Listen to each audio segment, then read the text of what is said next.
என் பெயர் தருண்ராஜ். இன்னா செய்தாரே ஒருத்தர் அவர் நன்னயம் செய்து விடுதுன்னு திருக்குறளை நம்ம எல்லாருமே கேட்டிருப்போம். இந்த இந்த திருக்குறளை மையமா வச்சுதான் இன்னைக்கு நான் உங்களுக்கு ஒரு உண்மை கதையை சொல்ல போறேன். இந்தியாவுக்கு சுதந்திரம் கிடைக்கிறதுக்கு முன்னாடி காந்தி அடிகள் சிறையில் இருந்தாங்க.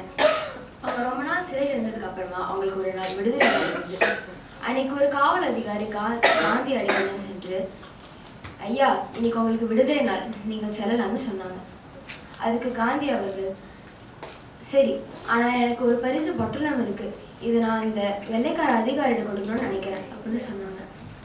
அதனால அந்த காவல் அதிகாரி காந்தி அவர்களை அந்த வெள்ளைக்கார அதிகாரிகிட்ட அழைச்சிட்டு போனாரு. காந்தி அவர்கள் அந்த பரிசு பொட்டலத்தை அந்த அதிகாரிகிட்ட கொடுத்தாரு. அந்த அதிகாரி அந்த பரிசு பொட்டலத்தை திறந்து பார்த்தபோது அதுல காரணிகள் இருப்பதை பார்த்தாங்க. அந்த அதிகாரி உடனே அந்த காரணிகளை அணிந்து பார்த்தாங்க. அந்த காரணிகள் அந்த அதிகாரிக்கு மிகவும் கச்சிதமாக இருந்தது அவங்க உணர்ந்தாங்க. அந்த அதிகாரி காந்தி அவர்களிடம், எப்படி எனக்கு இவ்வளவு பொருத்தமான காரணிகளை செஞ்சீங்கன்னு கேட்டாங்க.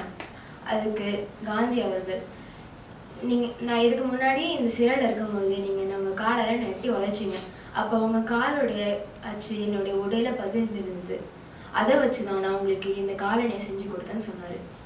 இந்த கதை அப்ப அந்த அதிகாரி அவங்க சொன்னதை கேட்டு வெட்கி தலைமுனிதார்.